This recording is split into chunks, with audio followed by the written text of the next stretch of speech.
வீட்டு பணியாளர் மற்றும் பாதுகாவலர் ஜாமீன் கோரி மனு தாக்கல் செய்துள்ள நிலையில் போலீசார் பதிலளிக்க உத்தரவு பிறப்பிக்கப்பட்டிருக்கிறது. கூடுதல் விவரங்களை செய்தியாளர் மதியழகன் வழங்க கேட்கலாம். மதியழகன், வணக்கம். முழு விவரங்கள்.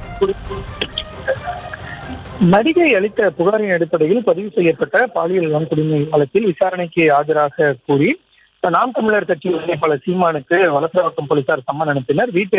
சீமான் வீட்டு கதவில் ஒட்டப்பட்ட இந்த சம்மனை கிழித்ததாக அவரது பணியாளர் சுபாகர் மற்றும் பாதுகாவலர் அமல்ராஜ் ஆகியோரை நீலாங்கரை போலீசார் கைது செய்து சிறையில் அடைத்துள்ள நிலையில் இருவரும் ஜாமீன் கோரி தாக்கல் செய்த மனுவை செங்கல்பட்டு நீதிமன்றம் தள்ளுபடி செய்து உத்தரவிட்டிருந்தது. இதனை அடுத்து இருவரும் சென்னை உயர்நீதிமன்றத்தில் மனு தாக்கல் செய்துள்ளனர்.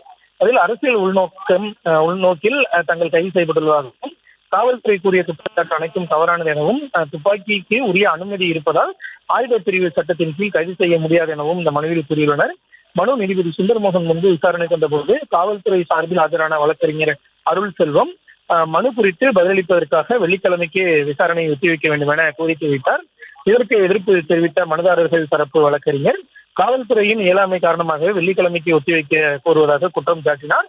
மேலும் வெள்ளிக்கிழமை வரை அவகாசம் அளிக்காமல் நாளையே இந்த வழக்கை விசாரணைக்கு எடுக்க வேண்டும் எனவும் கோரிக்கை வைத்தார். இதனையடுத்து மனு குறித்து பதிலளிக்க காவல்துறைக்கு உத்தரவிட்ட நீதிபதி விசாரணையை நாளை மறுநாளுக்கு ஒத்திவைத்தார்.